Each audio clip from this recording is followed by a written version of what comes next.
Programang ito ay rated SPG, striktong patnubay at gabay ng magulang ang kailangan. Sa pag-uwi ni David sa San Dimas ay muli niyang sinabi kay Rigor ng personal na may lalaki umano ang nanay niyang si Marites. Sinabi daw ito sa kanya ng kanyang kakilala. Bagamat hindi basta-basta maniniwala si Rigor dahil baka daw customer lang ito ni Marites sa palengke.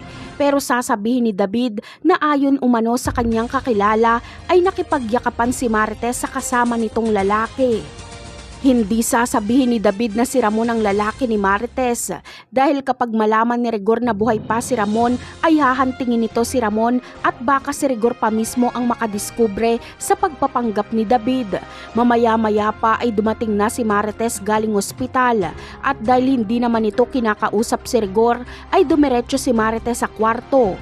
Susundan naman siya ni Rigor at si David naman ay papasok sa kanyang kwarto. Dito ay hihingi muna ng tawad si Rigor kay Marites at dahil hindi pa rin siya patatawarin nito ay sasabihan niya si Marites na may iba itong lalaki. Ikakagalit naman ito ni Marites at sasampalin niya si Rigor. Ayon kay Marites ay wag na wag daw siyang babaliktarin ni Rigor dahil sa kanilang dalawa ay malinaw na si Rigor ang naghanap ng iba. Pangiti-ngiti pa si David habang nakikinig sa pagtatalo ni Marites at Rigor. Tagumpay ang kanyang plano. Pero sa kanyang paglabas sa kwarto ay mabubulaga siya dahil nasa sala lang nila si Ramon. Nakikinig din si Ramon sa pagtatalo ni Rigor at Marites. Naghihintay lang si Ramon na pagbuhatan ng kamay ni Rigor si Marites. Siguradong hindi siya makakatiis na sinasaktan si Marites kaya papasok siya sa kwarto para patayin si Rigor.